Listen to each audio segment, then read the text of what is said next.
Ramadan. Jadi mungkin guys sudah melihat video saya tadi di depan, begitu banyak cuplikan yaitu tentang mahakarya para ulama atau para tokoh besar dunia ataupun Indonesia, yaitu seorang ulama yang berseberangan atau terlalu banyak mengkritik kebijakan negara atau wawasan politiknya atau pemikiran politiknya itu tidak sama dengan penguasa atau rejim yang berkuasa pada zaman itu. Banyak yang ditangkap, dijebloskan ke dalam penjara dengan alasan yang tidak jelas.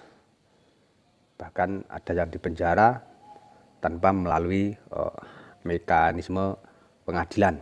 Jadi ini sangat memprihatinkan guys. Jadi kisah cerita atau kabar ulama atau tokoh itu di penjara itu tidak hanya akhir-akhir ini guys. Jadi sudah zaman berganti zaman itu banyak sekali tokoh-tokoh atau ulama-ulama itu dijebloskan ke dalam jeruji besi.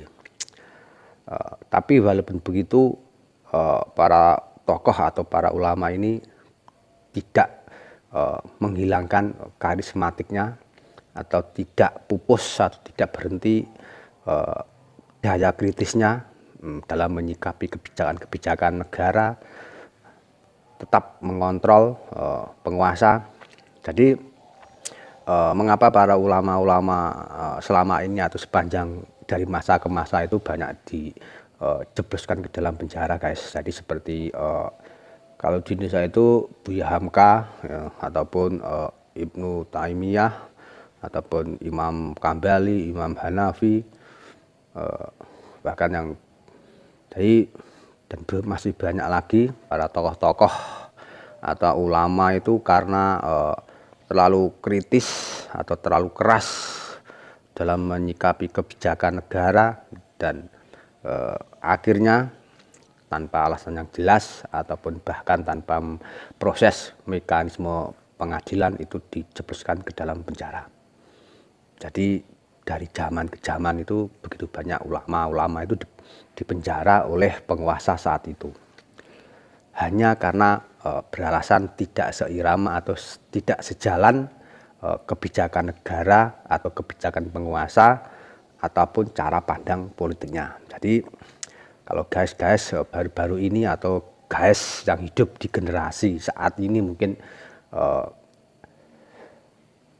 heran, tercengang karena mungkin guys belum tahu sejarah begitu banyak ulama dijebloskan ke dalam penjara itu dari masa ke masa. Jadi ulama-ulama yang di penjara ini sebenarnya ulama yang memang karismatik guys. Jadi kebanyakan ulama-ulama ini memang karismatik, istiqomah, teguh akidah, yang tidak ikut saja atau ambruk-ambruk gedang atau milih seperti air mengalir apa itu kebijakan negara atau kebijakan penguasa pada zaman ke zaman. Jadi ulama-ulama ini sebenarnya memang orang-orang yang memang kritis, cerdas, punya pengikut ataupun punya fan yang begitu banyak di seluruh negeri. Jadi mungkin guys bertanya, kok bisa ulama di penjara, kok bisa ulama didiskriminasi, kok bisa ulama itu bahkan dihukum mati dan lain sebagainya.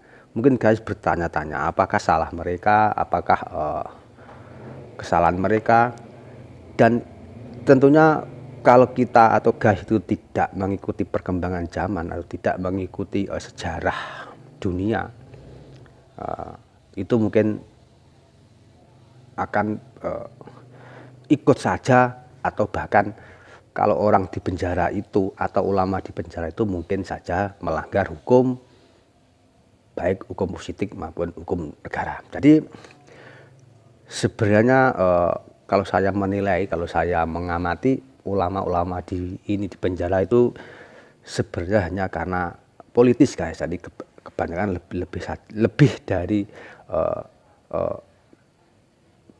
berbau politis. Jadi memang cara pandang politisnya itu memang tidak sama dengan penguasa saat itu. Jadi contohnya Buya Hamka. Buya Hamka itu Kalau di Indonesia itu Buya Hamka, jadi Buya Hamka itu di penjara kalau tidak salah itu sekitar 2 tahun lebih, itu dimasukkan ke dalam penjara oleh rejim Orde Lama. Kala itu adalah Bapak Soekarno. Jadi dulunya Buya Hamka itu memang salah satu pengurus dari Partai Masyumi. Kalau sekarang itu kira-kira ya Bulan Bintang. Jadi pada waktu itu Bapak Soekarno itu ingin merangkul elemen bangsa, yaitu salah satunya adalah seperti kalau istilahnya itu nasionalis, agama, dan komunis. Jadi cara pandang Pak Karno ini yang ingin merangkul semua elemen bangsa, baik itu yang berpaham komunis itu akan dirangkul menjadi satu dan boleh hidup di Indonesia ataupun boleh ikut dalam mengatur atau membangun bangsa Indonesia itu ke depan. Jadi istilah itu Nasakom. Jadi Nasakom itu adalah nasionalis, agama, komunis. Jadi menurut pemikiran Pak Karno, ketiga-tiganya adalah pada waktu zaman pergerakan kemerdekaan itu punya andil besar dalam membangun atau membebaskan Indonesia dari belenggu penjajahan. Jadi Nasakom adalah salah satu ide Bapak Soekarno yang dimana pada waktu itu memang Nasakom itu dirangkul, berkolaborasi, berkoalisi, sama-sama boleh membangun atau memajukan bangsa Indonesia. Dan ini tidak disetujui oleh Buya Hamka. Jadi pada waktu itu memang banyak ulama yang tidak setuju atau tidak mau koalisi dengan komunis.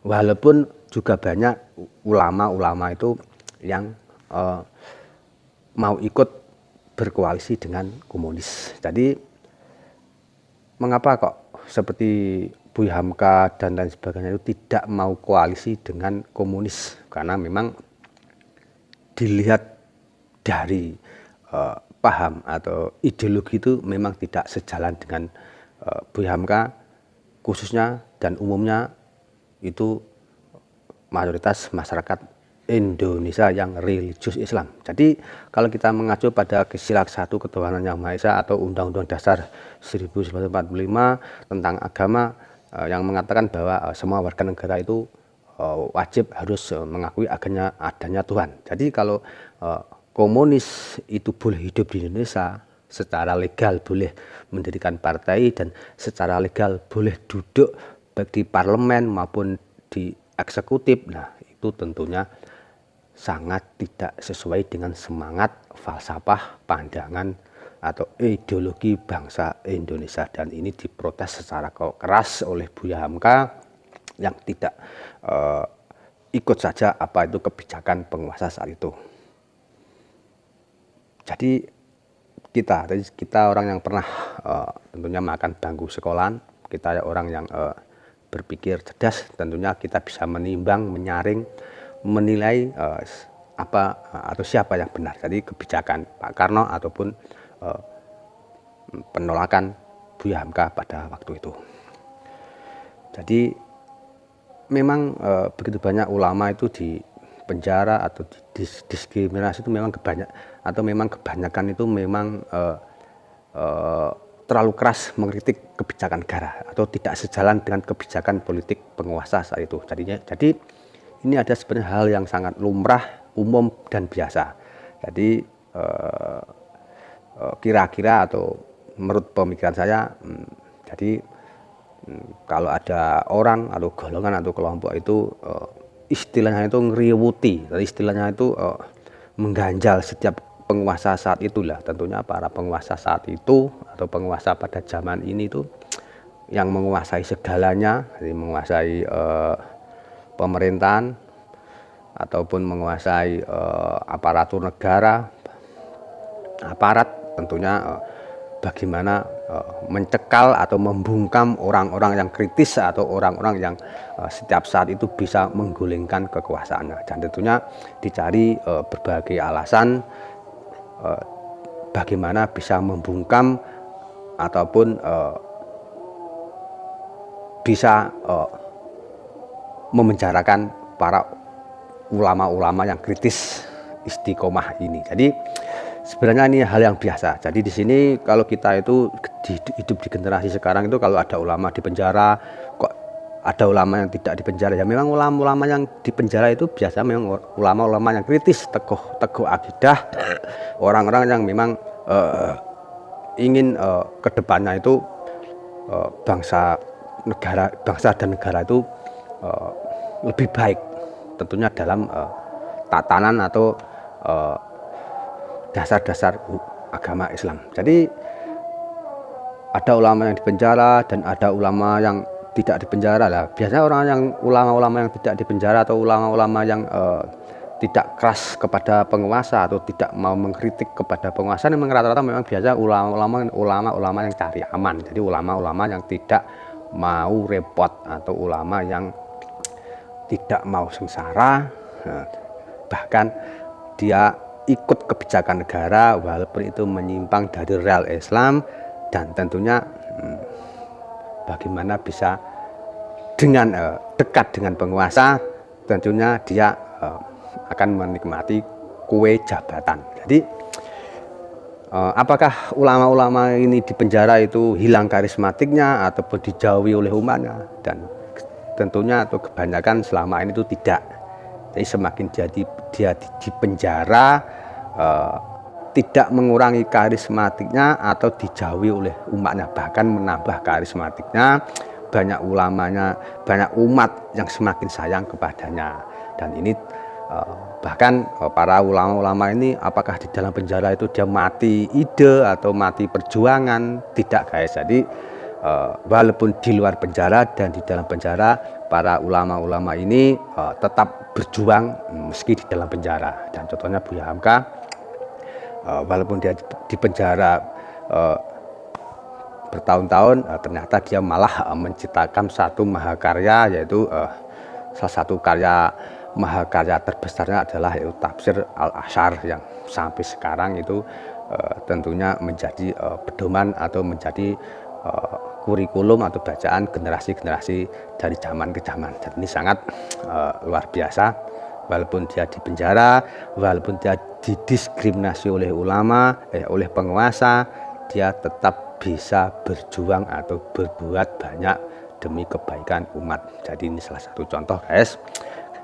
Jadi guys harus cerdas, harus pinter, harus bisa menilai mana yang benar, mana yang salah.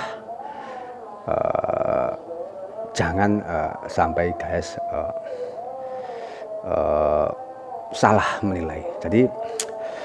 Jadi sekarang itu mungkin guys banyak sekali ya, khususnya di rejim sekarang itu banyak sekali itu kita itu kalau dijamin rejim Pak Harto maupun di rejim berikutnya itu, saya baru dengar, bahkan sering mendengar atau melihat itu, hanya di rejim sekarang itu begitu banyak ulama masuk penjara, begitu banyak ulama yang disalahkan atau dituduh yang bukan-bukan. Jadi hanya di rejim ini guys. Jadi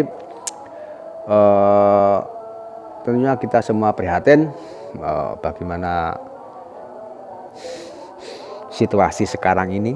Seakan-akan itu para ulama-ulama kritis keras kepada penguasa itu seakan-akan itu memang dibungkam dengan berbagai cara. Jadi kita harus waspada guys. Jadi sebagai orang yang warga negara Indonesia yang ikut bertanggung jawab, kita harus waspada apa yang terjadi. Jangan sampai kita lengah dan jangan sampai kita tertipu. Kita harus cerdas, bisa menilai mana yang benar dan mana yang salah. Jadi ulama di penjara itu memang dari dulu sampai sekarang itu banyak sekali. Dan ulama di penjara itu tidak mengurangi karismatiknya ataupun dijauhi umat, bahkan menambah karismatiknya, bahkan semakin disayangi umat, memang karena rata-rata ulama ini memang ulama menjunjung tinggi kebenaran, menjunjung tinggi istiqomah, tidak hanya ikut-ikutan iya saja kebijakan negara walaupun itu menyimpang dari rel Islam. Jadi di sini saya lebih menegaskan kembali, ulama di penjara itu dari dulu sampai sekarang itu ada. dan ulama itu memang belum tentu bersalah, karena memang dia terlalu keras kepada kebijakan negara dan akhirnya dia dibungkam oleh penguasa supaya tidak suatu saat nanti ia menggerogoti atau lebih besarnya adalah menggulingkan kekuasaan. Dan demikian guys dari saya. Wassalamualaikum.